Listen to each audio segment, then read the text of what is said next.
మనము పరలోక ప్రార్థన గురించిన వివరణ, దానిలో ఉన్న అంతరార్థాన్ని ధ్యానం చేయటానికి ఎంతగానో ప్రభు కృప చూపించారు. మనము ఈ 16 నుంచి 18 వచనాలు ఉపవాసం గురించి ఆల్రెడీ గతంలో ఈ వర్తమానంలో మనుషుల కొరకు చేసే పనుల గురించి ధ్యానం చేసిన దాంట్లో మనం చాలాసార్లు మనుషుల కొరకు కొన్ని పనులు చేయకూడదు అనేసి, మనుషుల కొరకు ఏం పనులు చేయకూడదట, నీతి కార్యాలు చేయకూడదు, ధర్మ కార్యాలు విడిచిపెట్టేయడానికి నేను సిద్ధపడిపోయాను. నెక్స్ట్ టాపిక్ వెళ్ళిపోదామని. కానీ మరొక విషయాన్ని దాని గురించి ధ్యానం చేయటానికి నేను ప్రేరేపించబడుతూ ఈ మాటలు చదువుతున్నాను. మరొకసారి 16 నుంచి 18 వరకు ఈ భాగాన్ని నేను చదువుతున్నా. మత్తయి సువార్త 6వ అధ్యాయము 16 నుంచి. మీరు ఉపవాసము చేయనప్పుడు వేషధారుల వలె దుఃఖముక్కులై ఉండకుడి. తాము ఉపవాసము చేయుచున్నట్టు మనుషులకు కనబడవలనని వారు తమ ముఖములను వికారము చేసుకొందురు. వారు తమ ఫలము పొంది ఉన్నారని నిశ్చయముగా మీతో చెప్పుచున్నాను. ఏమండి, అంటే మనుషులు కనబడాలని, ఇంట్లో తెలియాలని, లేకపోతే బయట తెలియాలని చెప్తారు ఇలాగా. అందుకని ఇలాగ ఉన్నామండి. నన్ను అడిగారు అనుకోండి, ఎందుకు షేవ్ చేసుకోవాలి, ఈరోజు ఫాస్టింగ్ అండి అందుకని. అంటే ఏదోలాగా మనుషుల దయను పొందాలని, మనుషులకు కనబడాలని ఇలా చేసే పని అది మనం ఫలము పొందలేమంట. ఎక్కడ? దేవుని దగ్గర ఫలం పొందలేం. ఇక్కడే రూపాయో పావలో ఇచ్చి పడేస్తాడు ప్రభు, అయిపోద్ది అంతే. ఇక్కడ రూపాయి పావలా బెటరా, పరలోకంలో పొందే ఫలం బెటరా అంటే బహుశా వచ్చే వారం దాని గురించి ధ్యానం చేస్తాం. రైట్. కనుక ఇక్కడ ఫలం పొందుతామంటే అక్కడ ఏమీ పొందాం. ఉపవాసం చేయుచున్నట్టు మనుషులకు కనబడవలనని కాక రహస్యమందున్న నీ తండ్రికే కనబడవలనని నీ ఉపవాసం చేయనప్పుడు. కనుక మన ప్రార్థన అది రహస్యమందున తండ్రికి కనబడాలనేసి, రహస్యమందున తండ్రికి కనబడాలని మనం ఉపవాసం చేయాలి. అలాంటప్పుడు ఏం చేయాలట? చేయనప్పుడు నీ తల అంటుకొని నీ ముఖం కడుక్కో. ఏంటంట? నీ తల అంటుకుని నీ ముఖం కడుక్కో. తల అంటుకుని ముఖం కడుక్కుంటే ఎలా ఉంటుందండి? ఇప్పుడు నేను ఎలా ఉన్నానో అలా ఉంటానండి అంటున్నారు. అంతే కదండి. మనం అందరము చర్చకు వచ్చేటప్పుడు తల అంటుకుని మొహం కడుక్కుని వస్తాం. కనుక ఫెయిర్గా, ఫ్రెష్గా, చక్కగా ఉంటారు. కొంతమంది తల అంటుకుని మొహం కడుక్కుని మళ్ళీ తలకు నూనె రాసుకుని వస్తారు. అఫ్కోర్స్ వాళ్ళ ఇంట్రెస్ట్ కానివ్వండి. కానీ కొంతమంది, అంటే నేను అది తప్పని అంటలే, ఇక్కడ అంటున్నాడు. ఎప్పుడైతే నేను చిన్నప్పుడు తలస్నానం చేస్తే ఇలాగ జుట్టు ఉంటుంది, అప్పుడు మరి ఎక్కువ జుట్టు ఉంటుంది కదా, ఇప్పుడంటే ఊడిపోయి పోతా ఉంటుంది. ఇలాగ అనుకుని నువ్వు ఎవరు అనేవారు, నువ్వు తలస్నానం చేస్తే చాలా బాగుంటుంది. నేనే కాదు, కాకి స్నానం చేయించినా బాగుంటుంది కదండి. అందరూ బాగుంటారు కదా తలస్నానం చేస్తే కొంచెం చక్కగా. వాక్యం ఏం చెప్తుందంటే మనం అంత ఫెయిర్గా కనిపించాలంట, ఫ్రెష్గా కనిపించాలట. ఏంటి హ్యాపీ అంటే లోపల అనుకోవాలి, మేము ప్రభుతోటి సహవాసం చేస్తున్నాం కాబట్టి ఇది సంతోషం. పైకి చెప్పకూడదు. గుళ్ళోకి వచ్చి ప్రార్థనకు వచ్చిన తర్వాత ఉపవాస ప్రార్థనకు వచ్చాక కూడాను ఉపవాసం అన్నాను నేను 4 రోజుల నుంచి అని అవసరం లేదు. అందుకే నేను ఒక మాట చెప్పాను కదండి, fasting prayer no question of discussion about fasting. మీరు ఉపవాసం ఉన్నారా? ఈ ప్రశ్నలు మనకు అనవసరం, అడగాల్సిన అవసరం లేదు. నేను మరి మొన్న ఒకసారి జ్ఞాపకం చేసుకున్నాను, ఉపవాస ప్రార్థనలు పెట్టి ఉపవాసం లేకపోతే దాని గురించి మాట్లాడుకున్నాం గత ఈ మాటల సందర్భంగా. పెట్టేదేమో ఉపవాస ప్రార్థన, సహవాస కూడికలు అని పెట్టి ఎవరు ఉపవాసం ఉంటారు, అది అనవసరం. కనుక సంఘ కూడికల్లో మాత్రం ఇది ఉపవాసం అంటే అలా ఉండాలి, ఉపవాసమే. కానీ పైకి మాత్రం జిడ్డు ముఖం వేసుకొచ్చి పౌడర్ రాసుకోకుండా, ఏమంటే షేవింగ్ చేసుకోకుండా, పురుషుల గురించి అన్న, స్త్రీలు అలా కాదట. ఎలా ఉండాలట? తలస్నానం చేయి, తలంటుకో, మొహం కడుక్కో, ఫ్రెష్గా ఉంటావు కదా, అలాగ ఉండాలి ఉపవాసం అంటే. సో ఎందుకనంటే అలా చేస్తే అంటే ప్రభు దృష్టికి కనబడాలి మనం, ప్రభు దృష్టికి. మనుషులు మాత్రం వాళ్ళకి తెలియకూడదు అన్నట్టుగా ఉండాలట, తెలియకూడదు అన్నట్టుగా. కనుకనే ప్రభు మొదట 40 రోజులు ఉపవాసం ఉన్నట్టుగా లిఖించబడింది. ఆ తర్వాత ఆయన ఉపవాసం అన్నట్టు ఎక్కడ కనపడదు. ఆయన తిన్న రోజుల కంటే తిన్న రోజులు ఎక్కువేమో అని నా వెర్షన్, నా ఇంటెన్షన్. కనుకనే రాత్రి అంతా మెలకుగా ఉండేవారు ప్రభు. ఇప్పుడు రాత్రి తినకపోతే మెలకుగా ఉంటాం. మా అమ్మ అంటది, రాత్రి తినకపోతే నిద్ర పట్టదు అనేసి కదండి. కడుపు ఖాళీగా ఉంది కూడా నిద్ర పట్టకపోవచ్చు కొంతమందికి. సో ప్రభు కూడా మోస్ట్ ఆఫ్ ద నైట్స్ ఆయన ఒలివ్ కొండ మీద గడిపేయడానికి కారణం ఏంటి? గడపగలిగారు అంటే అర్థం ఏంటి? కడుపు ఖాళీగా ఉంది కాబట్టి చక్కగా ప్రభుత్వ సహవాసం చేసేవారు. కడుపు నిండు పుష్టిగా భోజనం చేస్తాం మనం 10:30 గంటలకి. అప్పుడు ఏమవుతుంది? అంత సమస్యలే. రైట్. సో ఇక్కడ మనం అప్పుడు రహస్యమందు చూచున్న నీ తండ్రి నీకు ప్రతిఫలం ఇచ్చును. నేను ఈ ప్రతిఫలాన్ని గురించి ఆలోచించాలని ఆశపడుతున్నా. ఏంటంట, మనం ఉపవాసం చేస్తే ఎలాంటి ఉపవాసము? నిజంగా దేవుని దృష్టికి ఇష్టమైన, దేవుడు చూస్తాడని చేస్తే ఉపవాసము. రహస్యమందు చూచి తండ్రి ఏం చేస్తాడంటే మనకి ప్రతిఫలం ఇస్తాడట. కనుక ఈరోజు టైటిల్ ఏంటంటే ఉపవాసం ఎలా ఉంటే మేలు. అది ఆలోచన ఏంటంట, ఉపవాసం ఎలా ఉంటే మేలు, ఎలా ఉంటే మేలు. మనం అందరం కొద్ది విషయాలు ధ్యానం చేద్దాం. పరిశుద్ధ గ్రంథాన్ని నుంచి యెషయా గ్రంథం 58వ అధ్యాయాన్ని తెరిచుంచుకుందాం. యెషయా గ్రంథం 58వ అధ్యాయం. మనము ఈ గురువారాలు అయితే ఉపవాస ప్రార్థనలో యెషయా గ్రంథాన్ని గురించి ధ్యానం చేస్తున్నాం. ప్రభు నడిపించినట్టుగా అద్భుతమైన ధ్యానాలు, నేను ప్రభుని స్తుతిస్తున్న చక్కటి మాటలు, గొప్ప సంగతులే ధ్యానం చేస్తున్నాము. సో అందులో 58వ అధ్యాయాన్ని ఈరోజు మనం చూసేస్తాం. 58వ అధ్యాయంలో ఉపవాసాన్ని గురించిన సీక్రెట్స్ ఉన్నాయండి. ఉపవాసాన్ని గురించిన రహస్యాలు ఉన్నాయి.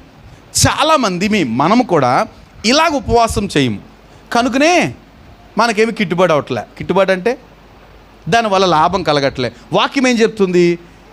రహస్యమందు చూచు తండ్రి నీకు ప్రతిఫలం ఇస్తాడు అని చెప్తున్నప్పుడు మరి ప్రతిఫలం పొందట్లేదు. మనలో కొంతమందిని అడిగామనుకోండి, లేకపోతే కొంతమందిని అడిగామనుకోండి, అస్తమానం ఉపవాసాలు ఉంటానండి, అస్తమానం, కానీ ప్రయోజనం లేకపోతే ప్రతిఫలం కలగట్లేదండి అని బాధపడేవారు ఉంటారు కదండి, అంటారు. నేను ఇలాగా మొన్న ఎవరు అంటున్నారు, ఇలా ప్రార్థనలు చేస్తాం జవాబు రావట్లేదండి అని మనందరికీ ప్రశ్నలు ఉంటాయి చాలాను. కానీ ఇక్కడ ఉపవాస ప్రార్థనకు తగిన జవాబుని ఈరోజు ఎందుకు జవాబు రాదు, సో ఎప్పుడు జవాబు వస్తుంది, ఎలాంటి మేళ్ళు ఉన్నాయి, త్వరగా నేను కొద్దిసేపు మీతో మాట్లాడటానికి నేను ఇష్టపడుతున్న ప్రభు కృపకు అప్పగించుకొని. మొదటి 2 వచనాలు చూస్తే ఏమండి, ఉపవాసాన్ని గురించి, తాళక బోర ఊదినట్లు ఎలుగెత్తి బిగ్గరగా కేకలు వేయము. అంటే ఒక ప్రేయర్ ఎలా ఉంటుందంటే తాళక బోర ఊదినట్టు. అంటే ఏంటి? అదే పనిగా బోర ఊదారు అనుకోండి, ఎలా ఉంటుంది? అది చాలా కష్టం కదండి, ఎగ్జాస్ట్ అయిపోతాం, ఎంతమందికి డిస్టర్బెన్సో కదండి. తాళక బోర ఊదినట్టు. ఎప్పుడు ఊదుతారా బోర? బహుశా అంటే చుట్టూరు సైనికుల కొరకు, లేకపోతే దేశంలో యుద్ధము, ఇప్పుడు ఇజ్రాయెల్లో కానీ ఇరాన్లో కొన్ని సైరన్స్ ఉంటాయి. ఇక అస్తమానం వచ్చిందంటే అర్థం ఏంటంటే సిద్ధమైపోవాలి మనము. అంతెందుకు, మొన్న కూడా మనకు కూడా ఇక్కడ యుద్ధం జరిగింది కదండి, పాకిస్తాన్తో మనకి యుద్ధం జరిగినప్పుడు కొన్ని ఏరియాస్లో హార్న్స్ వచ్చినాయి కదండి, సైరన్స్ మోగినప్పుడు ఎలాగ సిలిండర్స్ ఆపాలి, బాంబింగ్ పడవచ్చు అనేసి పెరేడ్ చేశారు కదండి. హైదరాబాదు, కొన్ని విజయవాడ, కొన్ని ప్రదేశాల్లో.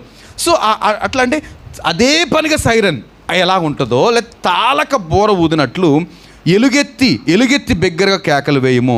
వారు చేసిన తిరుగుబాటు నా జనులకు తెలియచేయము. యాకోబు ఇంటి వారికి వారి పాపములు తెలియచేయము. తమ దేవుని న్యాయ విధిని విడువక నీతిని అనుసరించు వారైనట్టు. ఏమంటంట చూద్దాం. అనుదినము నా యొద్ద విచారణ చేయొచ్చు, నా మార్గాలను తెలుసుకొన ఇచ్చ కనుపరుచుదురు. తమకు న్యాయమైన తీర్పులు తీర్చవలనని వారు అడుగుదురు. దేవుడు తమకు ప్రత్యక్షుడు కావాలని ఇచ్చయింతురు అంటూ. ఏమంటే నేను పాయింట్లోకి వచ్చేస్తున్నా చూడండి. మేము ఉపవాసం ఉండగా నీవెందుకు చూడవు? మన ప్రార్థన ఇది కాదా? మన ప్రశ్న ఇది కాదా? మేము ఉపవాసం ఉంటున్నాం, మీరు ఎందుకు పట్టించుకోవట్లేదు కదండి? ఎంతమంది ప్రార్థన చేస్తుంటారు, దేవుని అడుగుంటారు కదండి, ప్రభువా మేము ఉపవాసం ఉంటున్నాం, ప్రార్థన చేస్తున్నాం, నువ్వు పట్టించుకోవట్లేదు కదండి. నేను అడిగారా మీరు ఎవరైనా కదా? అడిగారండి? అడిగారా? ఎవరు అడుగుతారు? చేసేవాళ్ళు అడుగుతారట. ఉండి ప్రార్థన చేసేవాళ్ళు అడుగుతారు ఖచ్చితంగా, ఏంటి ప్రభువా నీ కోసం ఇలా ఉన్నాను కదా, ఇలా ఉన్నాను, ఎందుకు చేయవు? ఇక్కడ అదే అడుగుతున్నారు. మేము ఉపవాసం ఉండగా నీవు ఎందుకు ఉండవు, నీకు ఎందుకు చూడవు? మేము మా ప్రాణములను ఆయాసపరుచుకొనగా నీవెందుకు లక్ష్య పెట్టవు అని అందరూ అంటూ నేను కొన్ని విషయాలు మీకు చెప్పదలిచానండి. అయితే ఈ ఆర్డర్లో బెటరా వేరే ఆర్డర్లో అనుకుంటూ, సరే అసలు ఉపవాసం ఉండగా చేయకూడదు ఏంటో ఆలోచన చేద్దాం త్వరగా. నేను కొంచెం స్పీడ్గానే ఒక 45 నిమిషాలు వాక్యాన్ని ముగించాలని ఆశపడుతున్నాను. మనం అర్ధగంట లేటుగా స్టార్ట్ చేసాం, రైట్?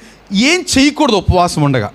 ఏమండి, ఉపవాసం ఉండగా మనము దేవుని కొరకు నియామక దినాలు పెట్టుకున్నప్పుడు ఒకవేళ వ్యక్తిగతంగా కూడా, అంటే మనము ఎవరికి తెలియనక్కర్లేదు, నాకున్న పరిస్థితిని బట్టి నేను ఒంటరిగా ఉపవాసం ఉండొచ్చు ఒక్కొక్కసారి, లేకపోతే కుటుంబం అనుకుంటా మనకున్న పరిస్థితిని బట్టి మన కుటుంబంతో ఉపవాసం ఉండొచ్చు అనుకోవచ్చు, లేకపోతే సంఘంలో ఏమండి, లేకపోతే కొలీగ్స్ మధ్య, సహోద్యోగుల మధ్య మేము ఒకసారి అలాగే మా టీచర్స్ అందరూ ఒక టీచర్కి ఉన్న సమస్య గురించి ఉపవాసం ఉండి ప్రార్థన చేశారు కదా.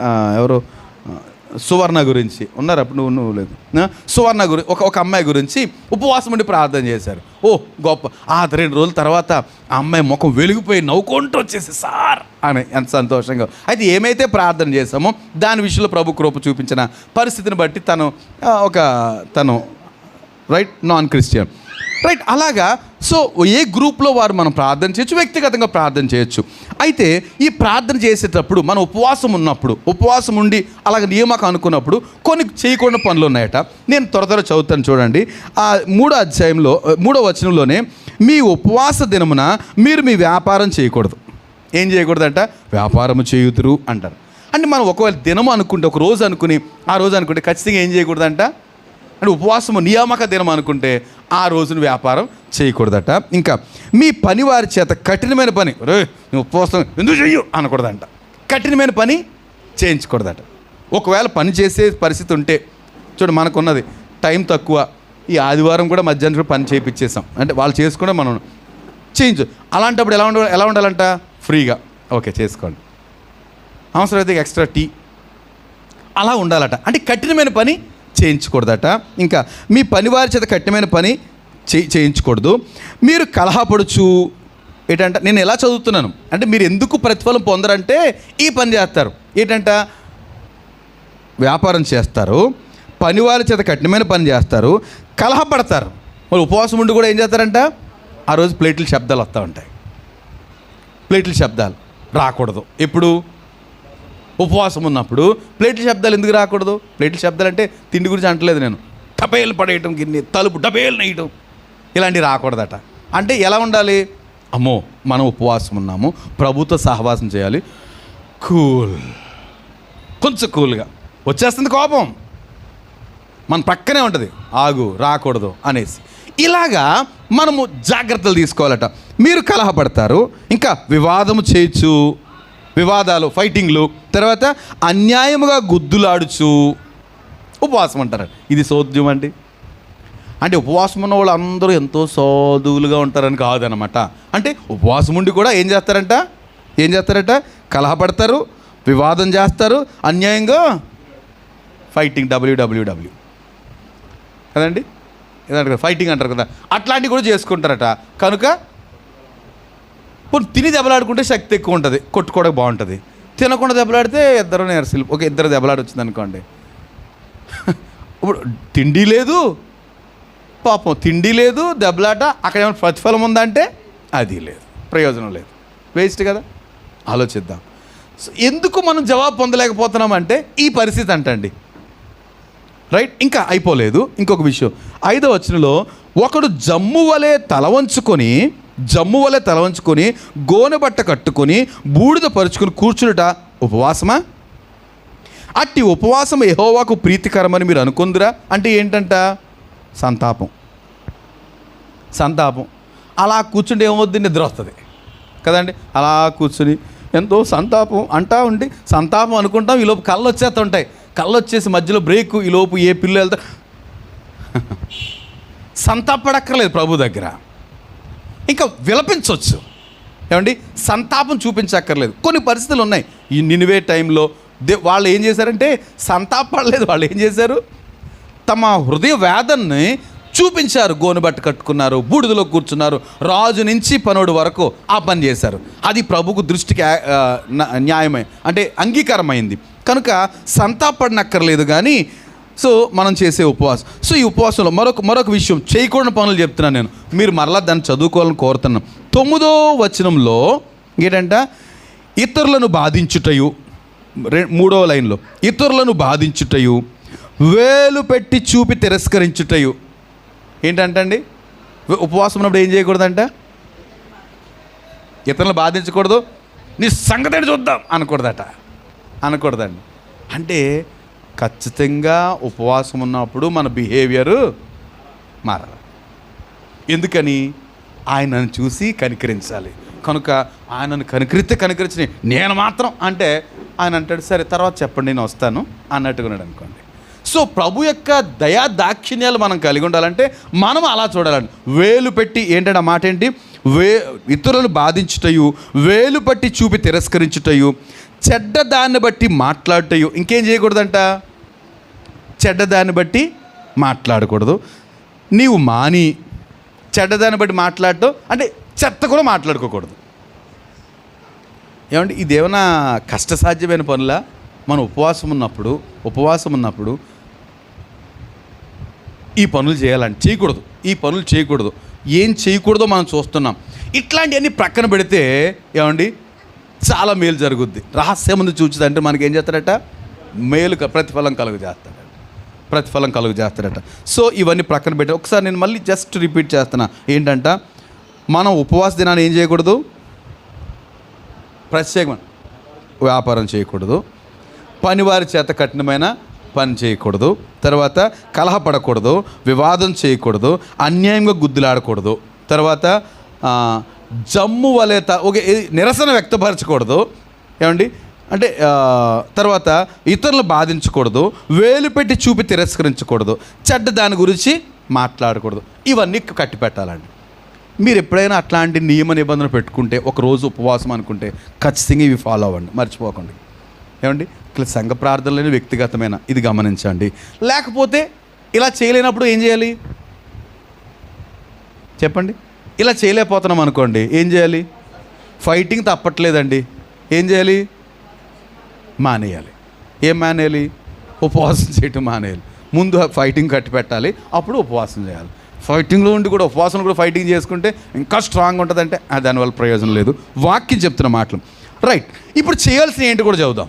ఉపవాసంలో ఉన్నప్పుడు మనం చేయాల్సిన విషయాలు రైట్. నేను తర్వాత మళ్ళీ అడుగుతాను, నేను ఒక్కొక్కటి అడుగుతాను, మీరు అప్పుడు నాకు చెప్పేసేయాలి, టక్కుమని చెప్పేసేయాలి రైట్. ఉపవాసం ఉన్నప్పుడు చేయాల్సిన పనులు ఏంటో చదువుతున్నాం. 4వ వచనంలో పైన, మీ కంఠధ్వని పరమున వినబడినట్లు మీరు ఇప్పుడు ఉపవాసం ఉండరు, ఇట్టి ఉపవాసము నాకు అనుకూలమా. ఏంటంట? ఉపవాసం వాడు ఏం చేయాలి? మొర్ర పెట్టాలి. ఉపవాసం వాడు ఏం చేయాలి? ఉపవాసం ఉన్నాడు, మనం ఉద్యోగానికి వెళ్ళాల్సి వస్తే వెళ్ళిపోయి ఏమి ప్రార్థన అంటే అవకాశం ఉండదు.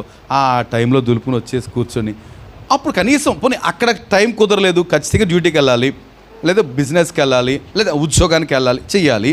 ఒకవేళ అలాంటి పరిస్థితిలో పోనీ ఆరాధన జరుగుతుంది అనుకోండి, ఆ రోజు నియమకుడికి, అప్పుడైనా ఏం చేయాలి? కూర్చుని కునిపాట్లు పడాలి. అప్పుడేం జరుగుద్ది? ప్రయోజనం లేదు. ఏం చేయాలట? మీ కంఠధ్వని పరమున వినబడినట్లు మీరు ఇప్పుడు, అంటే మన కంఠధ్వని పరమునకు వినబడేటట్టు అంటే ఎప్పుడు వినపడుద్ది? అంటే గట్టిగా అరవమని అరిస్తేనే వినపడద్దని అనుకోవట్లే.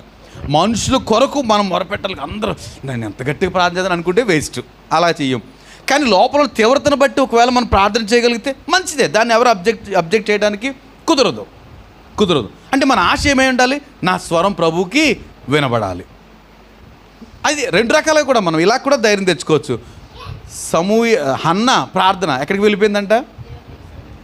పాస్టర్ గారికి కన్ఫ్యూజన్ అయింది, ఈమెం ప్రార్థన చేస్తుందా, సనుగుతుందా, నిద్రపోతుందా, మత్తుగా మందేసి వచ్చి అని ఈయన అనుకున్నాడు, పాస్టర్ గారు అనుకున్నారు. కానీ ప్రభు మాత్రం యాక్సెప్ట్ చేశాడు ఆ ప్రార్థన. కనుక అది ఏ ప్రార్థన అయితే మూలుగే ప్రార్థన, లోపల నీకు తట్టుకోలేనప్పుడు ఎలాంటి ప్రార్థన? అఫ్కోర్స్ మొరపెట్టడము ప్రార్థన, నియామకుడిక, లేదా ఇంట్లో ఏదైనా సరే. కనుక మీ కంఠధ్వని పరమున వినబడినట్లుగా మీరు ఇప్పుడు ఉపవాసం ఉండరు, అట్టి ఉపవాసం నాకు అనుకూలమా. అర్థమైందా? మొదట ఏం చేయాలంటే ఉపవాసం ఉన్నప్పుడు ఏం చేయాలి? ఖచ్చితంగా ఒక రకంగా చెప్పాలంటే ప్రార్థన చేయాలి. ఒక రకంగా ఆ ప్రార్థనకి లిమిట్ లేదు, ఎలాగైనా చేసుకోవచ్చు. అయితే సైలెంట్ ఆర్ అరవడం, మొర్ర పెట్టడం, అంగలార్చడం, ఇది మనకున్న ఒత్తిడిని బట్టి. ప్రార్థన లేని ఉపవాసం, కొంతమంది అంటారండి 3 రోజులు ఫాస్టింగ్ అండి, భోజనం ముందు ఫాస్టింగ్ అంటే భోజనం చేయరు కదా, చిన్న ప్రార్థన చేసి పడుకుంటారండి. అది ఎలా కుదురుతుంది? నేను బాధపడతాను, నీరసం వస్తుంది తప్ప దేవుని కృపకు ఏమో నేను అనుకోను. కనుక పోనీ, లేకపోతే అంత అవకాశం లేదు, ఆ పనులు చేసేటప్పుడు కూడా ప్రభువా నన్ను చూడయ్యా, నేను ప్రార్థన చేయడానికి అవకాశం లేదు, నాకు సమయం దొరికితే ఖచ్చితంగా మొర పెడతాను, నన్ను చూడయ్యా అని చేసే ప్రార్థన. ఏమైనా మన మొర, అది మొర కావచ్చు, మూలుగు కావచ్చు, ఎవరికి వినపడాలని? దేవునికి వినపడాలని మాత్రం చేయాలి. దానివల్ల ప్రయోజనం ఉంటుంది. మొదటిది ప్రార్థన. 5వ వచనంలో, మనుష్యుడు తన ప్రాణమును బాధపరుచుకోవలసిన దినం అట్టిదేనా. ఏంటంట? మనం ఏం చేయాలి? మన ప్రాణాన్ని బాధపరుచుకోవాలట. బాధపరుచుకోవాలంటే మనల్ని మనం నలగొట్టుకోవాలి కదండి. ప్రభు ఏం చేశారు? ఆయన గెత్సెమనే తోటకు వెళ్ళినప్పుడు చింతాక్రాంతుడు అగుటకును, ఆ మాట చదువుతారా? దుఃఖాక్రాంతుడగుటకును మొదలు పెట్టెను. ఆయన దుఃఖాక్రాంతుడు అవటానికి, చింతాక్రాంతుడు అవటానికి మొదలు పెట్టాడట. ఆయన తను నలగొట్టుకుని తను తగ్గించుకుంటూ, లేదా తను నలిగిపోతూ చేసిన ప్రార్థన. అప్పుడు ఏమైందని అలా ప్రార్థన చేస్తుంటే స్వేద రంధ్రానికి ఏమొచ్చిందంట, గుండె పగిలి బ్లీడింగ్ అయింది, రక్తపు బిందులు పడ్డాయట. అంటే అంతగా వేదన పడ్డాం. అయ్యో నేను ఉపవాసం ఉన్నాను, ప్రభు దగ్గర ప్రతిఫలం పొందాలి, అట్లాంటి ప్రార్థన చేయాలి. Right, okay. నెక్స్ట్ 6వ వచనానికి వస్తే ఇంకా చూడండి, ఏం చేయాలంటే ఉపవాసం ఉన్నప్పుడు దుర్మార్గులు కట్టిన కట్లను విప్పాలంట. దుర్మార్గులు కట్లు కడతారు, అట్లాంటి కట్లు ఏం చేయాలంట, విప్పాలి. అంటే అనేక మంది బంధకాల్లో ఉన్న వారి కొరకు మనం ప్రార్థన చేయాలి. బంధకాలు ఒకవేళ చేతనైతే విప్పడానికి ప్రయత్నం చేయాలి, మనకు చేత కాకపోతే కనీసం ప్రార్థన చేయాలి. బంధకాల్లో ఉన్న వారికి దుర్మార్గులు కట్టిన కట్లు విప్పుటయు, కాడి మాను మోకులు తీయటయు. ఎవరైతే ఇంకా కాడి కట్టేసి అపవాది ఏం చేస్తాడంటే ఇంకా వేలేస్తూ ఉంటాడు అనమాట. ఇద్దరిని పట్టుకుంటాడో, వాళ్ళ మీద కూర్చుంటాడో కాడి పెట్టినట్టు, చెల్ ఇక వాడి స్వాధీనంలో గంతులు వేసేస్తూ ఉంటారు, అంటే గంతులు వేయించేస్తాడు అంతే. కానీ అలాంటి వాళ్ళు ఏం చేయాలంటే మనము ప్రార్థించాలి. ఆ కాడి మాను మోకులు తీయడము, లేకపోతే ఆ కాడిని విరగొట్టడము, ఇంకా ఏంటంట బాధింపబడిన వారిని విడిపించుటయు. ఏమంటే బాధింపబడిన వారిని ఇంత బాధ్యత ఉందండి ఉపవాసం అంటేనే. నేను ఎవరి గురించి నాకు అనవసరం అండి, నా ప్రార్థన ఏదో నాది. అఫ్కోర్స్ కొన్నిసార్లు మనం బయటికి వెళ్ళడం కుదరదు, కానీ లోపలుండి కూడా ఈ పనులు చేయొచ్చు. ఫర్ ఎగ్జాంపుల్ నేను అనుకున్నానండి, ఒకరోజు ఉపవాసం ఇంట్లో ఉండాలనుకున్నాను, ఉండి కూడా నా పరిధిలో ఎవరైతే బంధకాల్లో ఉన్నారో, ఏ బంధకాలు ఏమండి, నిద్రా బంధకాలు, ఏమండి దేవుని మందిరంలోకి వచ్చి నిద్రపోతున్న పరిస్థితి అనుకోండి, అదో బంధకం. సాతాను ఏం చేస్తారంటే నువ్వు పడుకో ఏం పర్లేదు. సో ఏ మాటలు మనకు తగలవో వెళ్ళిపోతాయి, ఆ తర్వాత ఇంటికి వెళ్ళిపోతాం. ఏం ప్రయోజనం అంటే ఏమీ ఉండదు. కనుక అదొక బంధకం. లేకపోతే చర్చికి రాలేకపోయిన పరిస్థితులు, లేకపోతే ఇంకేదైనా మనకు అర్థమవుతుంది వాళ్ళు ఏదో భయపడుతున్నారు దేని గురించో, ఇట్లాంటి బలహీనత, ఇట్లాంటి ఏదైనా సరే మనం ఏం చేయొచ్చు, ప్రార్థన చేయొచ్చు. ప్రభు సన్నిధిలో కొంతమంది గురించి ప్రార్థన చేయొచ్చు. సో బాధింపబడిన విడిపించుటయు, ఇంకా ప్రతి కాడిని విరగొట్టుటయు. కాడి అంటే ఏమనుకోవాలి మనం, అపవాది ప్రతి ఒక్కరి మీద కాడి పెట్టేశారండి, ఆ బరువులు మోస్తూ భరించలేని పరిస్థితులు. అట్లాంటి కాళ్ళు ఏం చేయాలంట, విరగొట్టుటయు. తర్వాత నేను ఏర్పరచుకున్న ఉపవాసం కదా అంటాడు, అది ప్రభు ఏర్పరచుకున్న ఉపవాసం అంట. అర్థమవుతుందండి? సో ప్రభు ఏర్పరచుకున్న ఉపవాసం ఏంటి, నేను మరలా చదువుతాను చూడ 6వ వచనం, దుర్మార్గులు కట్టిన కట్లు విప్పుటయు, కాడి మాను మోకులు తీయుటయు, బాధింపబడిన వారిని విడిపించుటయు, ప్రతి కాడిని విరగొట్టయు నేను ఏర్పరచుకున్న ఉపవాసము కదా. రైట్, అర్థమవుతుందండి? మనం ఎస్కేప్ అవ్వద్దు. ఈ మాటలు నేర్చుకుందాం. ప్రతిఫలం ఏంటో తర్వాత మీరు మనం ధ్యానం చేసినప్పుడు చాలా సంతోషపడతాం. కనుక ఉపవాసం ఉన్నప్పుడు ఏం చేయకూడదో చూసాము, ఏం చేయాలో చూస్తున్నాం. ఇంకా 7వ వచనం, నీ ఆహారమును ఆకలి గొన్ని వారికి పెట్టుటయు. ఏమంటే ఉపవాసం అంటే ఏం మానేస్తాము, మానేసింది ఈరోజు 2 రోజులు మానేస్తాము, ఇంకో 2 రోజులకు వచ్చేది కదా. ఇప్పుడు చికెన్ తెచ్చుకున్నామమ్మా, ఫ్రిడ్జ్లో పెట్టాము, ఉపవాసం అన్నాము, మానేసి ఉంచేసాం ఫ్రిడ్జ్లో. సో 2 రోజుల తర్వాత తీసుకుని చక్కగా ఫ్రై చేసుకున్నాం. అలా కాదట, వండుకుందామని తెచ్చుకున్నాము, ఉపవాసం డిక్లేర్ చేసుకున్నాము, కనుక అది ఏం చేయాలంట, ఆకలి కొన్నవారు పెట్టేయాలి. మన పిన్ని గారికి ఇచ్చేసామనుకోండి, రేపు పిన్ని గారు తెచ్చిన మళ్ళీ మనకి ఇచ్చేస్తారు. అది కాదు, అది ఉపవాసం చేయాల్సిన పని కాదు. ఎవరికి ఇవ్వాలి? అప్పుడు పిన్ని గారు అంటారు, అమ్మ నాకు ఫ్రిడ్జ్లో ఉంది, పర్లేదు పిన్ని పెట్టేసుకో. అలా కాదు, ఖాళీగా ఉంటాయి కదా కొన్ని ఫ్రిడ్జ్లు, మా స్కూల్ ఫ్రిడ్జ్ కూడా ఖాళీగా ఉంటాయి కదా, అలాంటి ఫ్రిడ్జ్లో పెట్టాలి. అంటే ఆకలి కొన్న వారికి ఇవ్వాలట. మనం ఏదైతే తినకుండా ఉపవాసం ఉన్నామో దాన్ని రేపు దాచుకోవడం కాదు, అది ఎవరైతే ఆకలితో నీడి ఉన్నారో, అవసరత ఉన్నారో వాళ్ళకి పంచాలట. అది విషయం. ఇది ప్రభు చక్కటి బోధ అండి. మనము మొదట్లో చేసేవాళ్ళం అలాగే, ఆ తర్వాత కాలక్రమేణా ఏమైపోయిందంటే అంత పక్కోళ్ళ అవసరతలో ఎవరైనా అలాంటి వినే పరిస్థితి ఓపిక లేదు, బయటికి రాము, మన పని ఏదో మంది, అంత గెలిపోవడం అంతా వెళ్ళిపోతుంది. కనుకనే కష్టపడుతున్నాం, ఉపవాసం ఉంటున్నాం, ఇచ్చేతనం, కానీ పరమందున్న దేవుడు ప్రతిఫలం ఇచ్చే పరిస్థితులు మనకి కలగట్లేదు. ఆలోచిద్దాం. రైట్, నీ ఆహారమును ఆకలి కొన్న వారికి పెట్టుటయు, నీ రక్త సంబంధిక ముఖము తప్పింపకుండుటయు. అలాగే తప్పించకూడదంట ముఖం. ఏంటంట, నీ రక్త సంబంధికి ఏం చేయకూడదు అనకూడదు అంటే. ఇలాగా రక్త సంబంధి వచ్చాడు, రే మా అన్నయ్య కదా, తమ్ముడు కదా, చెల్లి కదా, అక్కదేమన్నా వెంటనే గిరక తిప్పుకోకూడదట, వినాలి. వాళ్ళకి అర్థం అవ్వాలి, ఈమె ఉపవాసం ఉన్నప్పుడు వెళ్ళాలి ఏదైనా అవసరం అయితే అన్నట్టు ఉండాలన్నమాట. వాళ్ళకి ఉపవాసం అడిగితే ఏం చేస్తారంటే ఎలా ఉంటారు, దైవికమైన మనసు ఉంటుంది అనమాట. కనుక అప్పుడు కానీ అడిగావా తీయండి అనేసి పర్సు, అబ్బా ఏంటో ఈరోజు ఎంత కనికరం, మా అక్క చాలా కఠినమైంది కానీ ఇంత ప్రేమ ఏంటంటే ఉపవాసం ఉందని వాళ్ళకి అలా తెలియాలి.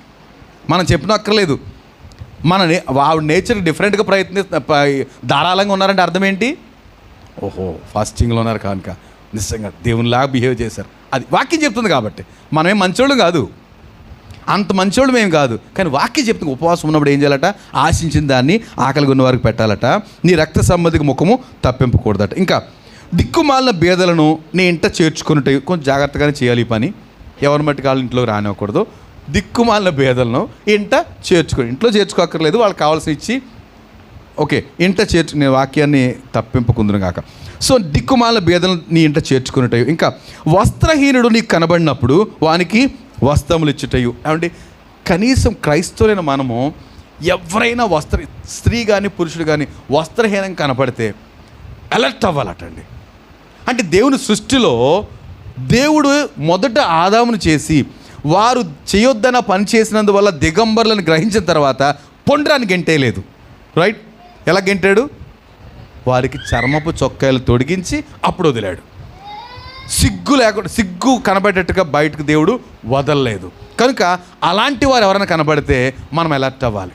స్త్రీలు కనబడితే స్త్రీలు అలర్ట్ అవ్వాలి. ఏదో కొంచెం మీరు ఎవరైనా గమనించండి, ఒకవేళ అలాంటి స్త్రీ కనబడితే మరుక్షణం ఎవరో ఒకళ్ళు దేవుడు దయ కలుగుతుంది, వాళ్ళు ఏదో ఇస్తారు వేసుకుని తిరుగుతారు. నేను నర్సాపూర్లో పాలకొలు కూడా చూశాను.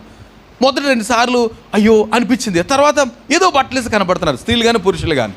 కనుక ఎంత పిచ్చోళ్ళు అయినా, ఎంత మానసికమైన స్థితి లేకపోయినా వాళ్ళకి బట్టలు తొడుగుతుంటే మాత్రం ఇబ్బంది పెట్టరండి. ఎందుకని, సృష్టి రహస్యం అది. కనుక ప్రభువు అలా తయారు చేశాడు ఆదాముని చేసి వారికి చర్మపు చొక్కాలు తొడిగించి పంపించాడు. కనుక మనకి ఎవరైనా అలాగా వస్త్రహీనులు కనబడితే దరిద్రులు అనుకోకూడదట. ముందు ఏం చేయాలి, వాళ్ళకి ఏ ప్యాంటో లాగో షర్టో ఏదో ఇచ్చి, వాళ్ళ పురుషులైతే స్త్రీలైతే ఏం చేయాలో స్త్రీలు ఖచ్చితంగా చేయాలంట. అది ఉపవాసం రోజున మనం చేయాల్సిన పనులు. ఏమండి, రైట్, చదువుదాం. వస్త్రహీనుడికి కనబడినప్పుడు వానికి వస్త్రములు ఇచ్చుటయు, ఇదే కదా నాకు ఇష్టమైన ఉపవాసం. మళ్ళీ ప్రభు అన్నాడు యెషయా ద్వారా, ప్రతిదానికి కౌంటర్ ఇస్తున్నాడు. ఇదే కదా నేను కోరుకుంది, ప్రతిదీ ఇదే కదా నేను కోరుకుంది, అంత వివరంగా చెప్తున్నాడు.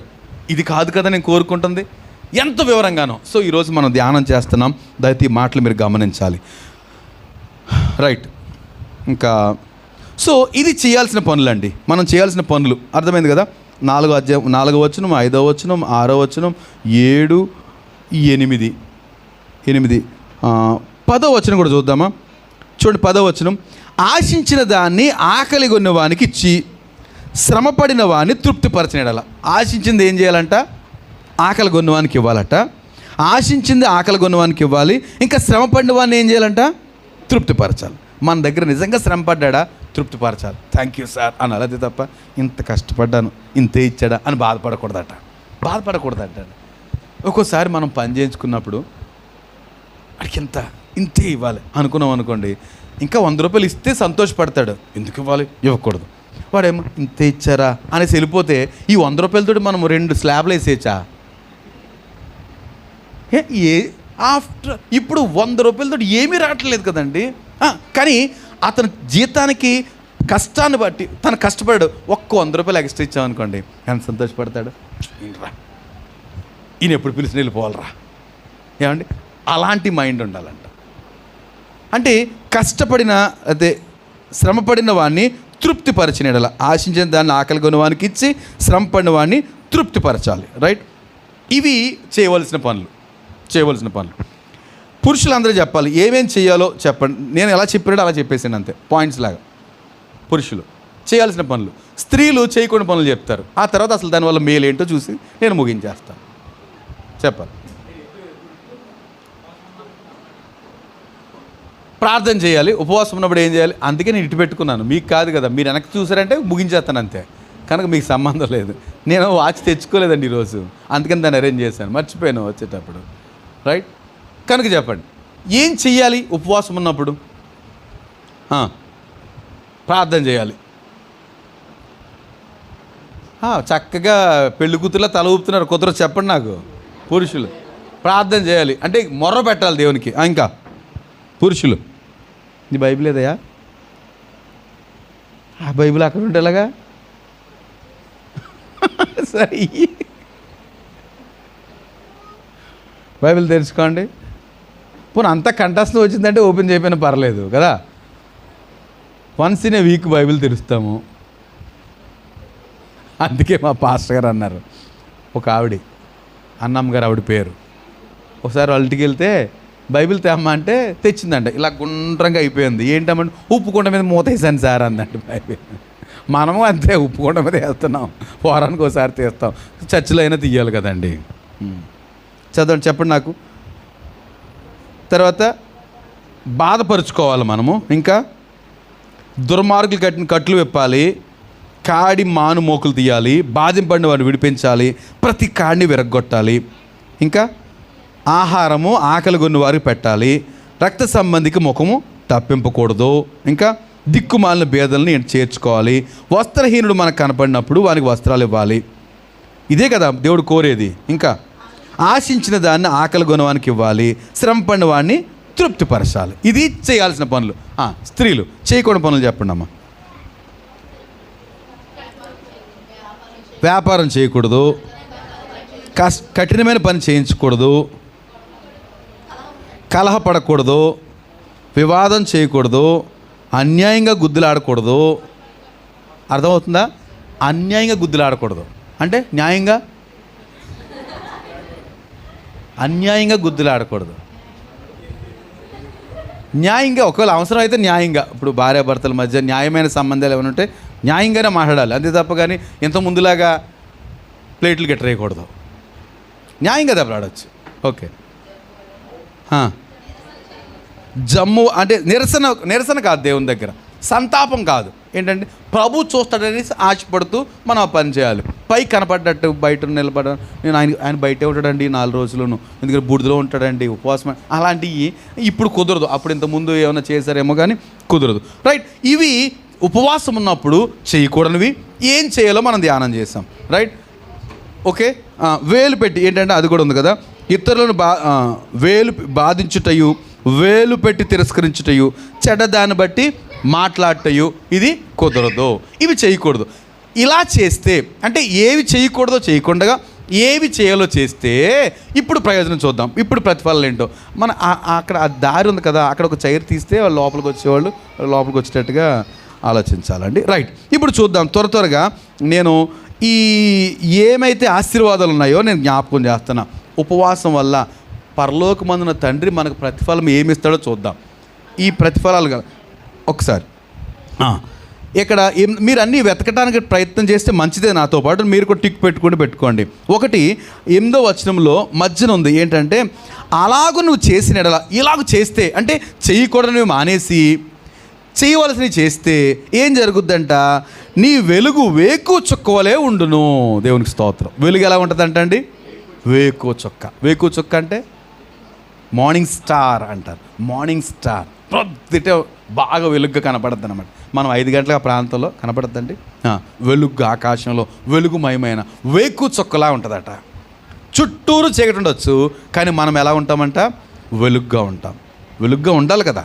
రైట్, సో ఇంత సీక్రెట్ ఎక్కడ ఉంచాడు ప్రభు? ఉపవాసంలో ఉంచాడు. మన ఉపవాసాన్ని ఇంకెప్పుడు నిర్లక్ష్యం చేయొద్దు కదండి. ఉపవాసాన్ని నిర్లక్ష్యం చేయొద్దు. ఆశతో ఇలాగే ఆ రోజంతా ఆశపడుతూ మనం ప్రార్థనలకు వద్దాం. రైట్, వేకు చుక్కల్ని వెలుగు ఉంటుంది. తర్వాత స్వస్థత శీఘ్రముగా లభిస్తుంది. మనం ఎలా ఉంటే స్వస్థత ఎలా వస్తుందంట? సర్టెన్లీ శీఘ్రంగా వస్తుంది. మనం ఏమైతే దేవుని అడుగుతున్నామో దాని గురించిన స్వస్థత విషయంలో ఆత్మీయంగా, మానసికంగా, శారీరకంగా ఏదైనప్పటికీ స్వస్థత శీఘ్రంగా వస్తుందట. తర్వాత నీ నీతిని ముందర నడుస్తుంది. అంటే అర్థం ఏంటండి? ముందు నీతి నడుస్తుంది, తర్వాత మనం వెళ్తాం. అంటే ఏమనుకుంటారు? ఏం నీతిమంతుడండి, యోబు నీతిమంతుడు, యోసేపు నీతిమంతుడు, అలాగా నీతి, మన నీతి మన ముందు నడుస్తుందట. అద్భుతంగా ఉంటుంది కదండి. మన నీతి మన ముందు నడుస్తుందట. రైట్, ఇంకేంటంటే యెహోవా మహిమ నీ సైన్యపు వెనుకటి భాగమును కావలి కాయను. ముందెవరు నడుస్తారు? నీతెవరు? ఆయన ముందు నడుస్తాడు, ఆయన వెనకాల కూడా ఉంటాడు. మనం ధ్యానం చేస్తాం. యెహోవా మహిమ నీ సైన్యపు వెనుకటి భాగమును, మన వెనకాల దేవుని మహిమ. మన ముందు దేవుని నీతి, వెనకాల దేవుని మహిమ. ఊహించగలుగుతామా? ఊహించలేం, చాలా కష్టం. ఎందుకని? మన ముందు ఇంకెవరో ఉండాలి, వెనకాల ఎవరో ఉంటారని భయం.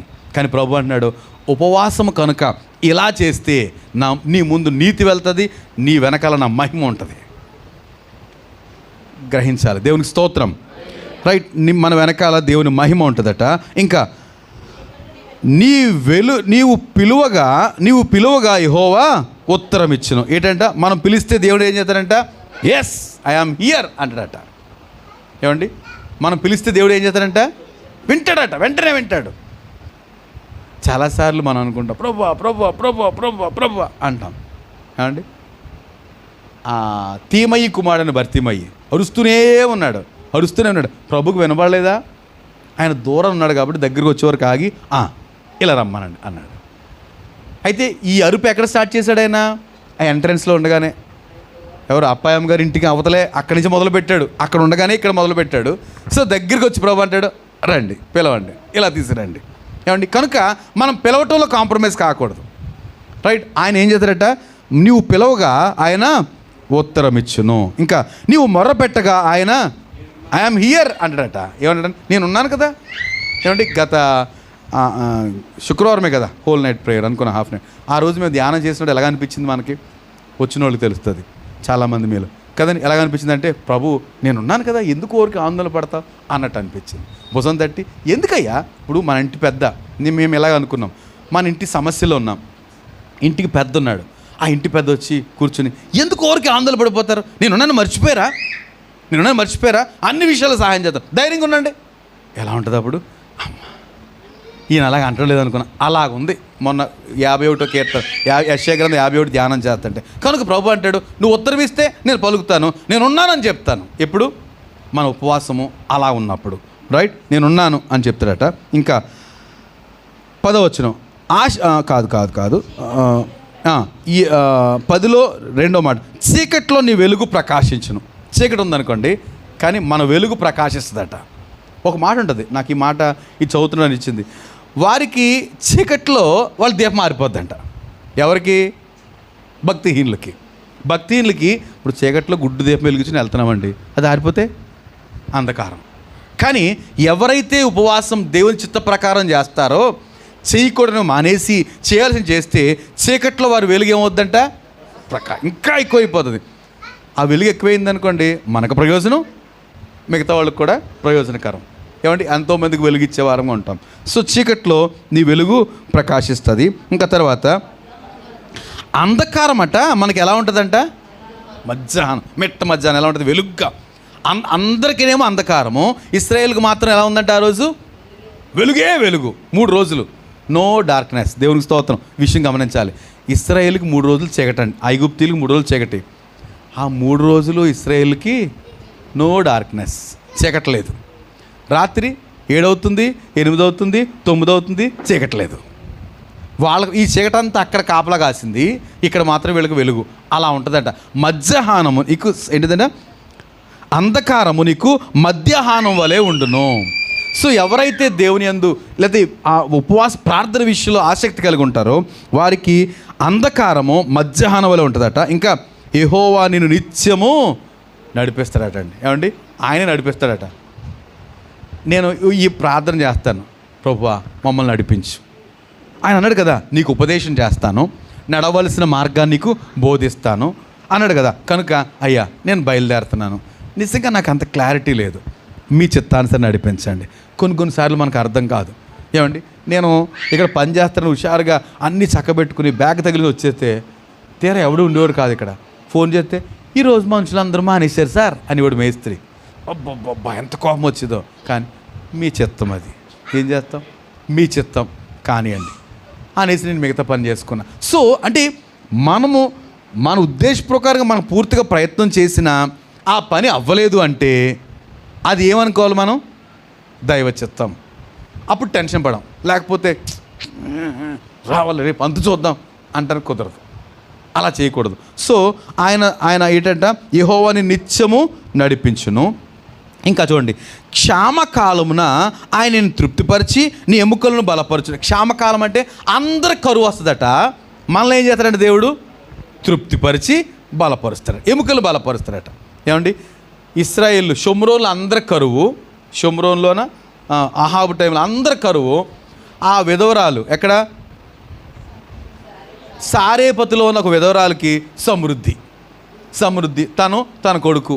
ఏమండి, ఇంకా లాస్ట్ పట్టెడు పిండి, బుడ్లో కొంచెం నూనె, దాంతో ఒక రొట్టె చేసుకుని తన కొడుకు తిని చచ్చిపోతాం డిసైడ్ అయిపోయింది. కానీ ఎంతకాలం అంట, మళ్ళీ భూమి మీద వర్షం వచ్చేటంత వరకు ఆ పట్టులో తొట్టులో ఉన్న పిండి అయిపోలేదు, బుడ్లో ఉన్న నూనె అయిపోలేదండి. అందరికీ ఆకలి, ఈవిడికి మాత్రం సమృద్ధి, ఎముకలకు బలము. దట్ ఈస్ భక్తి, లేకపోతే ఉపవాస ప్రార్థన వల్ల వచ్చే ఆశీర్వాదం. గమనిస్తే క్షామకాలమున ఆయనను తృప్తిపరిచి నీ ఎముకలను బలపరుస్తాడు. ఎముకలు బలపరుస్తాడు. అండి, ఈ రోజుల్లో అందరి సమస్య ఏంటంటే చెప్పండి, పగలంతా తిరిగేస్తున్నాం, సాయంత్రం ఎటువంటి ఎదులో పడుకుంటున్నాం. అబ్బా మెలకు వస్తే ఉంటుంది కదండి. ఎక్కువ నిలబడి పనిచేసే వాళ్ళ పరిస్థితి ఏంటి, హరి గారు కానీ ఎప్పుడు చూసి నిలబడి ఉంటారు కదండి. బిజినెస్లు అలాంటివి. మేమేమో ఈ పనుల గురించి కనుక సాయంత్రం అయ్యేటప్పటికి పీకుడు. కానీ వాక్యం చెప్తుంది, మన ఎముకలు దేవుడు ఏం చేస్తాడంట, బలపరుస్తాడు. ఎముకలను బలపరుస్తాడు. మన కాళ్ళను లేడి కాళ్ళ వలే చేస్తాడట. ఏమండి, తన దూతలకు ఆజ్ఞాపిస్తాడు, వాళ్ళు వచ్చి మన కాళ్ళు నొక్కుతారు. ఏంటండి, తన దూతలకు ఒక భక్తుడు, దూతలారా నేను చాలా టైర్డ్ అయిపోయాను, కొంచెం కాళ్ళు నొక్కునంటే ఈ ఫీల్స్ అలాగ అనిపించిందంట, కాళ్ళు నొక్కినట్టుగా చాలా రిలాక్స్ అయ్యాడట. దేవుని దూతలు మన కాళ్ళు నొక్కుతారండి, నొక్కకూడదంటమా? మీ కాళ్ళు ఎవరు నొక్కుతారండి? సత్యనారాయణ గారు అంటే నొక్కుతారా? నొక్కరు. దేవుని దూతలు మీకే కాదు, ఎవరికి నొక్కర్లేండి, కానీ దేవుని దూతలు నొక్కుతారు సార్. దేవుని దూతలు నొక్కుతారు. ఎందుకంటే వారు మనకి సేవకులట. ఇప్పుడు ఇంతకుముందు మనుషులు కొనుక్కునేవారు కదా. నేను ఇలాగ అడిగినందుకు ఏమనుకోకండి, పర్లేదు, అందరి ఇళ్ళ పరిస్థితి అంతే, మీరేం ఫీల్ అవ్వక్కర్లేదు. సో ఇంతకుముందు మనుషులు కొనేసుకునేవారండి, చిన్నప్పుడు కొనేసుకునేవారు. ఆడు ఎదిగేకొలు చిన్నప్పటి నుంచి కూడా. ఇంకా ఏలి ఉన్నాడు, సమూయేలు ఏలికి కాళ్ళు నొక్కేవాడు. ఎందుకని, సేవకుడు కదా. ఇప్పుడు ఏసన్న గారు కానీ పెద్ద సేవకులు అందరూ పరిచయం చేయించుకున్నారు. కనుక దేవుని దూతలు మనకి పరిచారకులుగా ఉన్నారు. అవి ఉంచేమా తను అలా ఉండని, ఓకే, పరిచారకులుగా ఉన్నారు. కనుక వాళ్ళు ఏమైనా చేయగలుగుతారు. అంటే కాళ్ళు నొక్కుతారంటే నా ఉద్దేశంలో వాళ్ళు తక్కువ చేయడం అని కాదు. దేవుడు మనకి పరిచారకులుగా వారిని ఇచ్చాడండి. భక్తులు కొంతమంది నాకు ఎవ్వరు లేరయ్యా, చాలా వరకు మంచి సేవకులకి ఎవరికి సరే, కనుక వాళ్ళు నొక్కేవాళ్ళు ఎవరు ఉండరు. కాబట్టి దేవుడిని అడిగితే దేవుడు సహాయం చేస్తాడు, అద్భుతంగా అట్లాంటి అరేంజ్మెంట్ చేయగలుగుతాడు. దేవునికి స్తోత్రం. కనుక మాట గమనిద్దాం. ఏంటంట, ఏ మాట, క్షామకాలంలో నేను తృప్తిపరిచి నీ ఎముకలను బలపరచును, నీవు నీరు కట్టిన తోట వలె ఉంటావు. ఎలా ఉంటామంట, నీరు కట్టిన తోట ఎలా ఉంటుంది? తోటకి నీరు కట్టామనుకోండి, ఏపుగా పచ్చగా చిగురు, మంచి కాయలు. ఏమండి, అలా ఉంటామట మనం. తగిన కాలం ముందు ఫలమిచ్చు చెట్టు వలె ఉంటామట. సో ఇదంతా ఎక్కడ సీక్రెట్ చెప్పండి, ఎక్కడ సీక్రెట్? ఉపవాసంలో ఏం చేయకూడదో ఏం చేయాలి అది గమనిస్తే వచ్చే ఆశీర్వాదాలండి. పరమందు చూచిన తండ్రి మీకు ప్రతిఫలం ఇచ్చినంటే ఇన్ని ఆశీర్వాదం. ఇంకా చాలా చెప్తున్నాను, మీకు ఓపిక ఉండాలి కానీ. రైట్, నీరు కట్టిన తోట వలను ఎప్పుడునూ ఉబుకుచుండు నీటి ఓట, నిరంతరం ఉబుకే బావి. ఎలా ఉంటుందండి, మంచి నీళ్ళు. ఇప్పుడు ఎవరు బావి నీళ్ళు తాగట్లేదండి, మనం తాగంలే. కొంచెం ఏజెన్సీ ఏరియాలో అంటే నీళ్ళు కనపడి అంటే కళ్ళకు అద్దుకుంటారు కదండి. ఎడారిలో ఓఎస్ఎస్ లాగా నీళ్ళు కనపడితే వదులుతారా? అది ఎప్పుడు ఉబుకే బావి. ఎలా ఉంటుంది, ఎంతమందికి జీవం ఇచ్చేస్తుందో అలా ఉంటామంట మనం. ఎప్పుడు ఆశీర్వాదం, ఎవరు మనతో మాట్లాడినా. అందుకే ప్రభు అంటాడు, నా యందు విశ్వాసం ఉంచే వారు కడుపులోంచి ఏం పారతాయంట, జీవజల నదులు పారతాయి. నిరంతరం పారుతూ ఉండాలి. ఆ నీళ్ళు వెళ్తుంటే ఎంతమంది దగ్గరికి వెళ్ళామో ఆ నీళ్ళు వెళ్ళినాయో వాళ్ళు బ్రతికిపోతారు. అది దైవ చిత్తం. సో అలా మనం ఉండాలట. ఇప్పుడున్న మన పరిస్థితులకి, ఈ చదివే పరిస్థితులకి నాగలోకం అలా ఉందా? ఎలా ఉందండి? అంతే కదా, అంత దూరం ఉంది. కానీ దైవ సాధ్యం ఇది. సాధ్యమే, వాక్యానికి సాధ్యమే. వాక్యము, అయ్యో నేను ఉపవాసం ఉన్నాను ఈరోజు, ఏమండి ఇలా ఉండాలి, ఇలా చేయకూడదు అన్నారు కదా, ఇలా చేయను, ఇలా చేస్తా, కొంచెం సెన్స్ మనకు ఉండాలి. హృదయపూర్వకంగా వాక్యాన్ని అనుసరించే మనసు మనకుంటే ఈ ఆశీర్వాదాలను మన చేతులకి. చదువుతున్న త్వరగా. తర్వాత, పూర్వకాలం నుండి పాడైన స్థలంలో నీ జనులు కట్టిస్తారు. ఏంటంట, పాడైపోయిన స్థలాన్ని ఏం చేస్తారంటే నీ జనులు నీ కొరకు కట్టిస్తారు. పాడైపోయిన నీ పూర్వకాలం నుంచి పాడుపడిపోయి అయ్యో ఇలాగే ఉంటుందండి ఎవరు అనుకున్న వాటిని నీ జనులు అంటే నీ మనుషులు ఏం చేస్తారంట, కన్స్ట్రక్ట్ చేసేస్తారు, రైట్, కట్టిస్తారు. తర్వాత, అనేక తరముల క్రిందట పాడైపోయిన పునాదులు నువ్వు మరలా, అనేక తరాల క్రిందట పునాదులు పాడైపోయినాయట. పునాది ఎవరండి? క్రీస్తు యేసే ముఖ్యమైన మూలరాయి, పునాదులు వేసేది. సో పునాదులు పాడైపోతే అంటారు, పునాదులు పాడైపోతే నీతిమంతులు ఏం చేస్తారు అని ఒక మాట ఉంటుంది పరిశుద్ధ గ్రంథం. కానీ పునాదులు సైతము బాగు చేయగలిగిన వారంగా మనం అయిపోతామంట. ఎందుకని? ఏం చేస్తున్నాం మనము? ప్రార్థనలో అనేక మంది బంధకాలు విడిపిస్తున్నాం కదండి. ప్రార్థనలో ఏం చేస్తున్నాం ఉంది కదా, దుర్మార్గులు కట్టిన కట్లు విప్పుతున్నాం, కాడి మాని మోకులు తీస్తున్నాం, బాధింపబడిన వారిని విడిపిస్తున్నాం, ప్రతి కాడిని విరగొడుతున్నాం. ఇవన్నీ ప్రార్థనలు జరిగేటప్పుడు మనం నమ్మం, వాళ్ళ పట్ల అపవాదికి లయమగును కాకంటే అంటాం కానీ నమ్మం. కానీ ప్రభు ఆ మాటను ఆమేన్ అంటాడు. ఆ తగిన సమయంలో జరుగుతుంది. వాళ్ళ పునాదులు మళ్ళీ తిరిగి ఏమవుతాయి, బాగుపడతాయండి. పునాదులు బాగుపడితే, పునాది బాగుందనుకోండి ఏం చేస్తాం, పై కట్టడం పోయినా పర్లేదు, తీసి కొత్తది మళ్ళీ వేసేసి పైన మళ్ళీ వేసేయచ్చు. పునాది సరిగా ఉండాలి. కనుక పునాదులు కట్టే వారంగా దేవునికి మహిమ కలుగును గాక. పునాదులు, అనేక తరముల క్రిందట పాడైన పునాదులు నువ్వు మరలా కడతావు. ఇంకా, విరుగుబడిన దాన్ని బాగు చేయువాడవనియు, దేశంలో నివసించినట్లు త్రోవలు సిద్ధపరచువాడవనియు నీకు కొత్త పేరు పెడతారట. ఏం పేరు పెడతారు? ఆయనండి విరవబడితే బాగు చేసేస్తారండి. ఇంకేంటంటే త్రోవలు మంచి మంచి రోడ్లే. చంద్రబాబు గారి గురించి అలాగే అంటున్నారు. ఏంటండి, ఆయన వచ్చారంటే ఏం చేస్తారండి, రోడ్లు వేసేస్తారండి. మా ఆవిడ అమ్మ రోడ్లు వేస్తున్నారు, లేకపోతే అమ్మో కదండి రోడ్లు వేస్తున్నారు. ఆయనకున్న పేరు అదే. ఎప్పుడు వచ్చినా సరే ఫస్ట్ ఏం చేస్తారు, రోడ్లు సరి చేస్తారు. కానీ వాక్యం చెప్తుంది కదా, ఎవరైతే ఉపవాసం ఉండి చేయకుండా చేసేవి చేస్తే ఏం చేస్తారంటే అందరూ అనుకుంటారట, దేశంలో నివసించినట్లుగా త్రోవలు సిద్ధపరచువాడవనియు ఆయనకి పేరు పెడతారట. త్రోవలు సిద్ధపరిచేవాడండి, మార్గాలు సరళం చేస్తారండి అని అంటారట, రైట్. విరగబడిన దాన్ని బాగు చేస్తారండి, ఏదైనా విరిగిపోయిందా బాగు చేసేస్తారండి, ఆయన ఏదైనా చేసేస్తాడండి అలాగ అనుకుంటారట. మన మీద ఎక్కలేని నమ్మకం వచ్చేద్దంట, రైట్. వస్తుందా లేదా ఆలోచించాలి. ఇంకా 14వ వచనానికి వస్తే, నీవు యెహోవా యందు ఆనందిస్తావు. ఏం జరుగుద్దంటండి, ఆనందిస్తావు. యెహోవా యందు ఆనందిస్తావు. తర్వాత, నీ దేశం యొక్క ఉన్నత స్థలముల మీద నిన్ను ఎక్కిస్తా. దేవుడు ఏం చేస్తాడట, యెహోవా యందు ఆనందిస్తాము, ఉన్నతమైన స్థలాల మీద ఎక్కిస్తాడట దేవుడు. అంటే అర్థం ఏంటి, హై పొజిషన్, ఉన్నతమైన స్థలాలు దేవుడు మనల్ని ఎక్కిస్తాడట. ఇదంతా ఆశీర్వాదాలు ఎక్కడ తెలుసా చెప్పండి, ఉపవాస ప్రార్థన, దేవునితో సహవాసం. మనం సింపుల్గా చెప్పాలంటే దేవునితో సహవాసం చేస్తే ఆటోమేటిక్గా ఇవన్నీ జాగ్రత్త పడితే, నేను అంటాను ఏమండి, ఇప్పుడు ఇదంతా నేర్చుకున్న ఉపవాసం వల్లనే ఆ ఉపవాసం అని పక్కన పెడితే నిరంతరం ఎలా ఉంటాను కుదురుద్దండి. అంటే వ్యాపారం అనేది పక్కన పెట్టండి, ఎందుకంటే మన బ్రతుకే అది, మనం పనిగట్టిన వ్యాపారం కాదు, బ్రతుకు తెరువు కొరకు ఏ లాభార్జన 4 అంతస్తులు కొనాలని చేసే వ్యాపారం మనం ఎవరూ అలా చేయట్లేదు కదండి. స్ట్రగుల్ ఫర్ ఎగ్జిస్టెన్స్ కదండి, అంతే. దానికోసమే ప్రయాసపడుతున్నాం, అందరూ ప్రయాసపడుతున్నాం. అది చిన్న షాప్ కావచ్చు, లేకపోతే ఏది కావచ్చు, ఇదంతా దాని కొరకే. కనుక దాన్ని వ్యాపార లెక్కలో పెట్టాల్సిన అవసరం లేదేమో అనుకుంటాను, రైట్. ఇక నిరంతరము ఉపవాసం ఉన్నప్పుడే కాదు, నిరంతరం ఈ పనులు చేయగలుగుతామా, చేయవలసినవి చేయగలుగుతామా? ఉపవాసం రోజునే కాకుండా మిగతాప్పుడు కూడా చేయగలుగుతామా? ఇప్పుడు ఆలోచించండి ఒకసారి. నేను ఇప్పుడు చదువుతానన్ను మళ్ళీని ఏమైతే చెయ్యాలో అవి ఉపవాస దినం రోజునే కాకుండా మిగతాప్పుడు కూడా చేయగలుగుతామా? ఏమైతే చేయలేమో కనీసం ఉపవాసం అప్పుడు చేద్దాము, మిగతా ఎల్లప్పుడు చేసామనుకోండి, అప్పుడు ఏం జరుగుద్ది?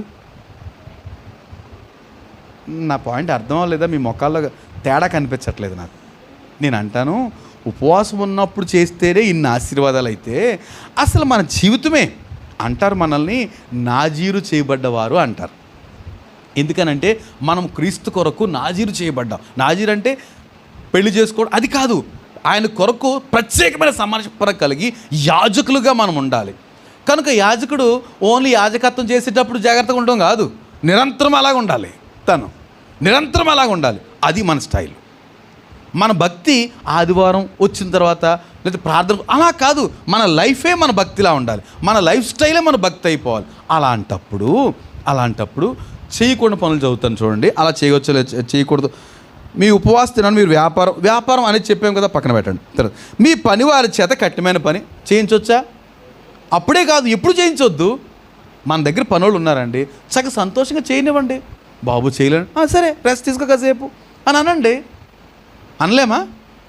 అనొచ్చు. తర్వాత కలహపడకూడదు, కలహం వద్దు, వివాదం వద్దు. తర్వాత అన్యాయంగా గుద్దులాట వద్దు.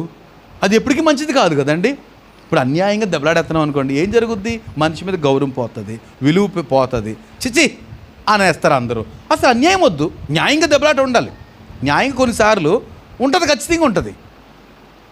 అన్యాయంగా వద్దు. కనుక ఇంకేమున్నాయమ్మా మనం చదివిని? ఇంకోసారి నిరసన వద్దు. దేవుని దగ్గర ఈ సంతాపం వద్దు. సంతాపం పట్టడం, దేవుడు నన్ను చూడాలి, నేను తిన్నాను అందుకు కాదండి. ఆయన దగ్గర మన సంతాపం వ్యక్తపరచకూడదు. సంతాపం అంటే ఎవరి దగ్గర వ్యక్తపరుస్తారు? ఒక మాట చెప్పండి. సంతాపం ఎవరి దగ్గర వ్యక్తపరుస్తారు? ఎక్కడ? చచ్చిపోయిన వాళ్ళ దగ్గర. ఆయన చనిపోలేదే, చనిపోయి తిరిగి లేచాడు కదా, కానీ ఆయన దగ్గర సంతాపం కాదు. నిరసన అంటే నువ్వు నాకు సహాయం చేస్తావో లేదా, అది కూడా కుదరదే. ఆయన ఆకాశం మీద ఉన్నాడు, మనము భూమి మీద ఉన్నాం. మన మాటలు కొద్దిగా బతిమలాడటం తప్ప కమాండింగ్ లేదు. ఆ ఛాన్స్ మనకి ఇవ్వలేదు. ఎందుకు ఇలా జరిగింది అడగడం ఛాన్స్ లేదు. ఎందుకని? మనం మట్టి, ఆయన కుమ్మరి. కనుక మట్టి అడుగుతుందా, ఏమయ్యా నన్ను ఇలా ప్రమిదిలా చేయలేదేంటి, అలాగా అక్కడ పట్టుకెళ్ళి కొండలా చేసావు అడుగుతుంది మట్టి అండి. అది ఆయన ఇష్టం. కుమ్మరోడు ఇష్టానుసారంగా చేస్తాడు. అలాగే మనల్ని తను ఇష్టానుసారం చేస్తాడు. మనం ఆయన పాదాల దగ్గర చేరడం తప్ప ప్రశ్నించడానికి ఛాన్స్ లేదు. ఇంకేం చేయగలుగుతాము? ఇతరులు బాధించకూడదు, మానేద్దాం. వేలు పెట్టి చూపించడం మానేద్దాం. ఏమండి, వేలు పెట్టి చూపించడం అంటారు కదా, ఇలా చూపించాను అనుకోండి ఏం కనబడతాయి? అందుకే వాక్యం చెప్తుంది అది కదా, నీ కంట్లో ఉన్న దూలాన్ని తీసుకోవడం మానేసి ఎదుటి కంట్లో నలుసు తీసేస్తాను రా అంటే ఎంత జోక్ అది. నా కంట్లో ఏముందంట? దూలం అంటే తెలుసా మీకు? అని తెలియదు నడి అంత నా కంట్లో ఉండి నీ చిన్న నలుసుని తీసేద్దండి. ముందు తీసేసుకోదు అది. కనుక వేలు పెట్టి చూపించొద్దు. తర్వాత చెడ్డదాన్ని బట్టి మానేసేయండి. చెడ్డదాన్ని బట్టి గురించి మాట్లాడటం మానేసేయి. బూతులు మాట్లాడటం మానేయండి. ఎవరికైనా అలవాటు ఉందండి బూతులు తిట్టే అలవాటు? ఇప్పుడు మంచోళ్ళు మన కోపం వచ్చినప్పుడు అండి అది కూడా తగ్గిపోవాలండి. ఎందుకంటే ఒకే నూతిలో నుంచి రావు. ఏమండి, ఈ నుయ్యి ఉందండి చాలా జాగ్రత్త, అటుపక్క తోడండి మంచినీళ్ళు వస్తాయి, ఇటుపక్క తోడదు ఉప్పు నీరు అంటారా? అలా కుదరదే. అయితే ఉప్పు నీరు లేకపోతే సప్పు నీరు. కానీ ఆ ప్రత్యేకత మనలో ఉంది. మనం మాత్రం మంచిగా ఉన్నప్పుడు పొద్దుట వచ్చావా కూల్గా మాట్లాడుతుంది, సాయంత్రమా రెచ్చిపోతాను. ఎక్కడ కుదురుద్దండి? జల కరెక్ట్ కాదు, తేడా జల. ఆ జల తేడా ఆలోచిద్దాం. కనుక నేను ఇచ్చే సలహా ఏంటంటే ఉపవాసం ఉన్నప్పుడే కాదు, నిరంతరము ఈ విడిచిపెట్టేద్దామండి. ఏం జరుగుద్ది? దీవించబడతాం. ఇప్పుడు మీరు చదివేసేయండి త్వరగా ఏం చేయాలో. నేను ముగించేస్తాను. చివరి ప్రార్థన, ఈ వాక్యాన్ని గురించిన ప్రార్థన. ఏం చేయాలి? చేయకుండా చదివాను నేను. మీరు చేయాల్సిన ఒక్కొక్కరు ఎవరైనా చదివి చదివేసండి త్వరగా.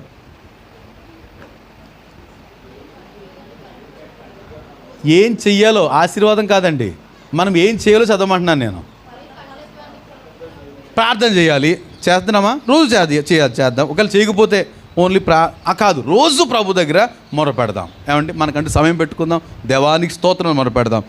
ఇంకా కట్లు ఇప్పుదాం.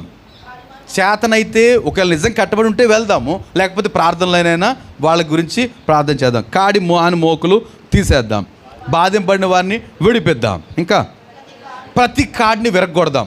ఎవరైతే బంధకాల్లో ఉన్నారో వారి గురించి మనం ప్రార్థన చేద్దాం. చేతనైతే మాట్లాడదాం, ప్రభు వల్ల సాధ్యమే అని చెప్దాము. లేకపోతే ప్రార్థనలో సాతాను యొక్క ఆలోచనలు తారుమారు ప్రార్థన చేద్దాం. ఇంకా ఏమండి, ఆకలి కొన్ని వరకు పెడదాం. అన్నిసార్లు పెడితే మనం పళ్ళు గిలించాలి, అలా కాదు. ఇది నిత్యం అనుకుంటున్నాం కాబట్టి మన ఆహారంలో కొంత భాగం ఏం చేయాలంట? పేదలకి, ఆకలి కొన్ని వారికి ఇవ్వాలి. అంటే మనం తింటా ఉండి ఆకలి కొన్ని అలాగుంటే ఎలా తినేస్తాం? దేవుని దేవులు అలాంటి మనసు మనకు లేదు. మనకు తెలియక చేయగలుగుతామేమో కానీ ఆ ఎదుటిన్న వ్యక్తి మన దగ్గరికి పని వచ్చారండి, తినకుండా వచ్చేసారు, ఆ విషయం తెలిస్తే మనం మౌనంగా ఉంటామా? ఎప్పటికీ ఉండలేం కదండి. దేవుని హృదయం మనకు ఉంది కాబట్టి తెలియకపోతే మాత్రం తర్వాత బాధపడతాం. అయ్యో క్యారేజ్ తెచ్చుకోలేదా, ఎంత బాధపడతాం. వాళ్ళు క్యారేజ్ తెచ్చుకోలేదా అంటే ఎంత బాధపడతాం, అప్పుడు కూడా ఆలోచిస్తాం. కనుక ఓకే, నెక్స్ట్ రక్త సంబంధికి మన ముఖం తిప్పుకోవద్దు. రక్త సంబంధులు కదా. అబ్రహాం మన తండ్రి అయిన అబ్రహాం అంటాడు, అరే మన ఇద్దరం రక్త సంబంధులు రా, మన మధ్య తగులు ఉండకూడదు, కోరుకో నీకు ఏం కావాలి తీసుకెళ్ళిపో. అట్లాంటి ఫ్లెక్సిబిలిటీ, అలాంటి మంచి మనసు మనకు ఉండాలట. ఎక్కువసేపు మాట్లాడతాను, త్వరగా చెప్పాలి. దిక్కుమాలిన బేదలను ఇంట చేర్చుకుందాం. వస్తనీయుడు కనబడితే ఉపవాస దినం కాదురో ఈరోజు కనుక నేను ఎవరు అనుకోకూడదంట. అసలు మనం ఎప్పుడు ఉపవాసం ఉన్నట్టుగానే, దేవుని కొరకు ప్రత్యేకంగా ఉన్నట్టుగానే ఎవరు కనపడినా వెంటనే ఆగుదాం, కొంచెం అరేంజ్మెంట్ చేద్దాం. మన వల్ల అయితే సరే, లేకపోతే పక్క వాళ్ళకని చెప్పి ఏదో ఇవ్వడానికి ప్రయత్నం చేద్దాం. రైట్. ఏంటంటే ఆశించిన దాన్ని ఆకలి కొన్న వానికి పెడదాం. మనం ఆశపడుతున్నాము, నిజంగా ఆకలితో ఉన్నారా, పెట్టేద్దాం, ఇద్దాం. ఏమంటే సగమైన ఇద్దాం, పోనీ మనకు కూడా కావాలి కాబట్టి పంచుకుందాం. రైట్. ఏమంటే శ్రమ పడిన వాడిని తృప్తిపరుద్దాం. నిజంగా శ్రమ పడ్డారా, మనకి శ్రమ వాల్యూ తెలుసు, మనందరికీ తెలుసు కదండి. అనిల్ అంబానీ కొడుకు తెలియకపోవచ్చు, అనిల్ అంబానీ తెలుసు కదండి. తల్లిదండ్రులు తెలుసు, పిల్లలకు తెలియకపోవచ్చు. కనుక పిల్లలకు తెలియకపోతే వాళ్ళకే అర్థమవుతుంది, దేవుడు కలుగు చేస్తాడు, అర్థమయ్యేటట్టు చేస్తాడు, శ్రమ వాల్యూ ఏంటో తెలుస్తుంది. కనుక మనకు తెలుసు కాబట్టి ఆ శ్రమకు తగ్గ జీతం ఇవ్వడానికి, తగ్గ పరిస్థితి చేయడానికి ప్రయత్నం చేద్దాం. రైట్. ఈ విధంగా మనం చేయటం వల్ల వచ్చే ఆశీర్వాదాలు, నా లెక్క 20 ఆశీర్వాదాలు ఉన్నాయి ఇక్కడ. ఇవన్నీ మన సొంతం అవుతాయి. దేవుడి మాటలు దీవించిన గాక. ఆమెన్. చిన్న ప్రార్థన చేద్దామా.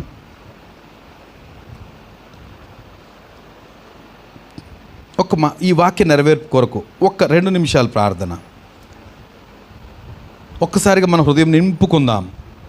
ఉపవాసము, ఎట్లాంటి ఉపవాసం ప్రభుకి ఇష్టము, చేయకూడనివేంటి, చేయవలసినవేంటి, తద్వారా వచ్చే ఆశీర్వాదం. పరలోకమందు రహస్యమందు నువ్వు చూచి నీ తండ్రి నీకు ప్రతిఫలం ఇస్తాడు మనం ఎట్లాంటి ఉపవాసం చేస్తే. Thank you lord. యేసయ్యా మీకు వందనాలు తండ్రి, మీకు స్తోత్రం అయ్యా. ఈ మాటలు మాలో ఫలింప చేయండి తండ్రి. మేము ఈ ఆశీర్వాదాలకు ఎంతో దూరంగా ఉన్నాం చాలాసార్లు. చీకట్లో మా వెలుగు ప్రకాశించాలి, అంధకారం మాకు మధ్యాహ్నం వలె ఉండాలి ప్రభు. అనేకమైన ఆశీర్వాదాలు నీరు కట్టిన తోట వలె మేము ఉండునట్లుగా, మేము మీరు కోరినట్లుగా మీ ఉపవాసం చేయటానికి మా బ్రతికే ఆ విధంగా